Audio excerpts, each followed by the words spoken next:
Hello, welcome to Lemon Series, where we talk movies, television, and wrestling. I'm, of course, Lemon himself, Zeke Lemon, and this is my review for Monday Night Raw. But before we get into that, let's get the house clean out of the way. Share and leave a like, comment below, and know your thoughts on Monday Night Raw. And, of course, hit that subscribe button as it helps me grow into my YouTube career. I would greatly appreciate it. Now, all that out of the way, let's get into it, shall we? So, yeah, Raw came from us from Germany today. I'm not even going to attempt to say the city name. They said it a good chunk amount of times throughout the broadcast, and I just have no confidence within myself to try to pronounce it. See, again, I'm not even going to attempt, because I don't believe in my abilities whatsoever. And yeah, I was looking forward to this because, again, last week a lot of people thought was a little bit of a downer because the hype was just too big for it to reach its expectations. I thought it was a good episode of Raw. I thought it was a good above average episode of Monday Night Raw. Yeah, sure, there was nothing to really take away from it. But hey, you know, it was still a pretty solid episode, and I think it was above the normal quality when it comes to it. And then this episode of Raw was your average episode. You know, I think what's so good about this, and honestly, if WWE can at least maintain this throughout the whole entire 52 weeks, on both Raw and SmackDown, for that matter, I think we're going to be in pretty damn good hands when it comes to WWE and the storytelling. Look, you know, you can't have every single week be, you know, that road to WrestleMania 40, right? Where everything was so boom, bang, bam, like you just could not miss TV. There are going to be some episodes that are just there, but as long as the quality of the work that goes into those episodes are good, sure, they may not be memorable, but they will still be fine episodes overall, and you're continuing to build building blocks as it goes to, so that when you do get to those special moments, you know, like Cody and The Rock outside of the arena in Chicago in 2024. What was another moment that was actually pretty good that wasn't on the road to WrestleMania 40? There were some moments that happened throughout, you know, Braun Breaker spearing Seth Rollins after Crown Jewel. You know, those types of moments where things do stand out and you do go, ooh, ah. Then those episodes become specialer, but very special is what I'm trying to get at. And again, I thought this episode of Monday Night Raw was fine. And it not just fine, it was good. You know, fine is kind of like, you know, it was whatever. A lot of things I didn't like. There were some things I weren't a huge fan of. I mean, again, the World Tag Team division. It's just very weak. I thought there would be a real fire lit under it now that the Usos have it. Now, Jimmy wasn't there, and, you know, who knows what the reason was, but I'm taking it as, because I don't recall how far along Naomi is, or Trinity, to use their real names. We're gonna keep calling her Naomi, because I don't know them like that. I only know from Total Divas. But anyway, I do not know how far along Naomi is. If she is about to pop at any moment with that baby, yeah, Jimmy needs to stay in the States, right, and be with that. Give it 3 weeks. Okay, now in February, here we go. Let's really put some focus on this World Tag Team division. But, you know, I heard on the commercial break that Jay came out and basically did the exact same promo that he did last week, right? And then, you know, you have Maxine get on basically redoing the whole Finn Balor segment with Liv Morgan. I will say there was a little bit of that throughout this whole time. There's a lot of double dipping into some areas here. Now, some of them, they just stand out a little bit. We'll get into that a little bit. But, you know, Liv Morgan got on to Finn Balor like, what are you doing? You're not doing anything. You're talking about leading the Judgment Day, and what are you doing? You're playing video games. And then here comes Maxine going, you know, I'm going for the IC. Now, she said it with much more grace and was very nice because, you know, Maxine's a babyface. I'm going for the IC championship. What are y'all doing? Is basically what she was doing. Again, a little bit of double dipping there. They go talk to Jay. Jay thinks they're joking. No, we're serious. Okay, fine. Y'all can get this work.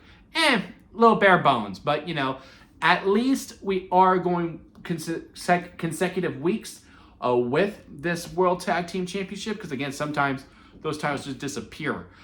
So, you know, we're willing to give it a chance. We can't really criticize it too much because WWE is putting effort to it, but we know they can do better. Case in point, the Women's Tag Team Championship, which is arguably probably the strongest division in all of WWE right now. They kick off the show. Rhea and Io Sky, they're having a nice talk. Hey, we won. No one was ready for us, and we'll take on all challengers. And I'm glad commentary at least brought it up when we got to the triple threat match. And this was another case of double dipping a little bit to me. Liv Morgan and Roxanne Perez come out. Hey, Liv Morgan making a good choice. I never lost the tag team titles. I would like another shot at it. Now, if Raquel was there, I'd be like, yeah, no, that's a lock for sure. But, Raquel is going for the singles title. More on her in a little bit. Bayley and Lyra coming out. Yeah, Liv, you didn't lose it. But your buddy here, Roxanne, she did lose it. So, therefore, y'all need to get back in line. It should be us. And then Bayley was talking about how winning the singles match apparently qualifies to get a tag team championship opportunity. And then the Kabuki Warriors come out because they were the former champions. Brawl assumes triple threat #1 contenders match happening later on. And again, it was a fine opening segment, a little bit by the numbers, but again, we have some focus on these women tag team championships. And the tag team match was actually pretty good too. Again, if I was the booker, I would have Lyra and Bayley go over just because there has yet to be a justification for them to keep this partnership going. I don't know why Lyra's not going for the IC championship again now that Becky Lynch didn't have it. Now, I don't know if the same rule still applies now that Becky lost it, then she got it back. But, I've no conversation whatsoever like, yeah, I would like to go after the IC title again has ever been had throughout once she lost it. And again, what have Bayley and Lyra done together? So I think they needed the win here more than Liv Morgan and Roxanne Perez. But again, that's star power. Roxanne Perez and Liv Morgan winning the triple threat match. They're facing them at Saturday night's main event. Good looking card. Fatal 4-way for the #1 contendership for WWE title. Then we have that tag team championship match looking pretty good. And it's smart to use that Saturday night's main event, beef that up a little bit because you already know where all the star power is going to go into those Royal Rumble matches. So I think they're playing it pretty smart there. Again, I'm not mad that Liv Morgan and Roxanne Perez got it. I think there is a story to be told there. I imagine next week we actually let them have a promo off, which will be exciting to see because I cannot recall the last time tag teams actually were given a promo off. I honestly think maybe WrestleMania 39 was the last time that they were actually, for two teams, were able to just jab at each other. And we might actually have an opportunity to do that next weekend as we set up for that Saturday night's main event match that's happening. And then, for the Women's World Championship, Raquel Rodriguez, why she wasn't partnering with Liv Morgan is because she performed one of the best promos that she's done her whole entire career. Now, I don't know if it's her best promo ever, but, she's having an interview with Michael Cole. Michael Cole's asking, why'd you do it? And Raquel's going like, look, man, I've been nice. I have let opportunities pass me by.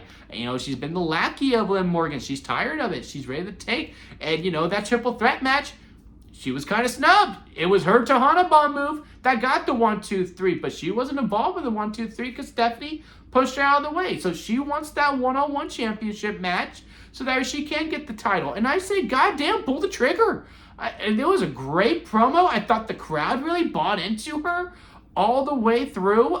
She really found her stride last year. I talked about it throughout the whole entire year. Well, not the whole entire year because it would be kind of weird in January to say she's the most improved. But like June on, she to me was the most improved wrestler or real breakout star really of 2025. And she should be rewarded with a title run. Now, if you've seen Stephanie's Instagram, you've seen on her story that the foot is somewhat legit. Now, it's not as bad as they are making it because she's still allowed to get hit with it and all that. She's able to walk. I don't know if she's going to be able to have a match. Maybe we have to wait a couple weeks to do that. Hopefully at the Royal Rumble we can do it. But, if Stephanie needs an extra time to really heal it up a little bit, why not give it to Raquel? Have her have a few weeks with it. We're in a really interesting time when it comes to this road to WrestleMania. I feel like WWE is not scared or as conservative when it comes to their championships on this road to WrestleMania as from years past. I was like, okay, well, it's the road to WrestleMania, so if you're the champion, you're going to hold it all the way up until that point. I feel like there's a lot of opportunities to really try some different things here. And again, Raquel did a great job with this promo. Stephanie looked pretty good too when she came out on the boot. You're not going to talk about me that way. They walk out. I will say the only silly thing was when she looked at the camera, like, why'd you take your eye off of her when you know she's going to come after you, Stephanie? Sure enough, Raquel comes in, beats her up, grabs the title, beats her with the leg with it, hits it pretty hard too. I'm surprised that title didn't explode completely.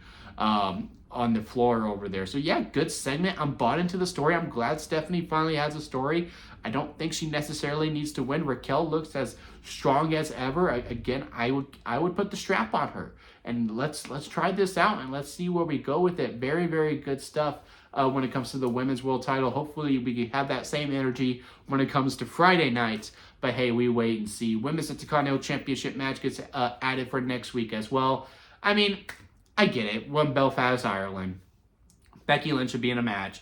Facing Maxine Dupree again doesn't really do anything for me. Now, if we're going to have some kind of a swerve finish, maybe AJ Lee comes back. I don't know about that.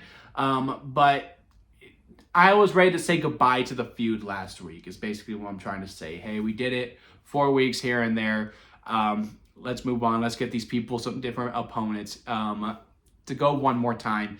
Again, doesn't really do anything for me, but I get it. You're in Ireland. Maybe we'll see how Maxine Dupree can deal with a hostile crowd, because I can't imagine Ireland or Belfast, for that matter, to not cheer for Becky Lynch. I just can't imagine that. It's the same with the World Heavyweight title match with Finn Balor versus CM Punk. I expect that one to be a little bit more 50-50 just because CM Punk is so established. No disrespect to Maxine Dupree. She's just not as established as a CM Punk yet, right? Now, in years' time, maybe we can get to that.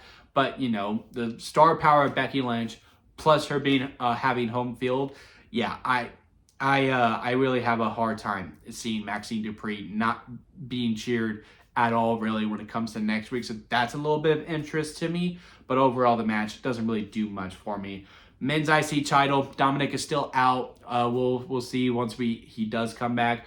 That title is falling within the rankings pretty quickly. You can tell there's just some stalling happening. I mean, there's no Rusev involved at all. I was literally thinking, I was like, where is Rusev? I haven't seen him in TV in quite some time, and we're overseas. I feel like if there's any time to use him, especially, well, he's Bulgarian, so I don't know if it goes over as well. But I feel like this was a perfect to at least showcase Rusev in some way in this one. But again, I think we'll wait to use Rusev until Dominic gets back. And then, yeah, our main event segments. Well, we had Javon Evans versus, not Ryo, because that was the one that was a couple weeks ago. I don't remember the El Grande Americano that he was facing. But fine match, fun segment afterwards where he's jumping over the announce tables to get away from them. Didn't really leave anything on me, but it was fun. And I'm glad that they are really showcasing Javon's abilities. I do think he'll be the one to pull out the Kofi spot, if you will, at the Rumble. Maybe a little bit passing of the torch, whereas like Kofi and Javon, Kofi does something cool, but then Javon does something cooler to avoid being eliminated, so that you could pass the baton over, like, oh, Javon's not going to be this guy that we look towards. But yeah, our main event segments.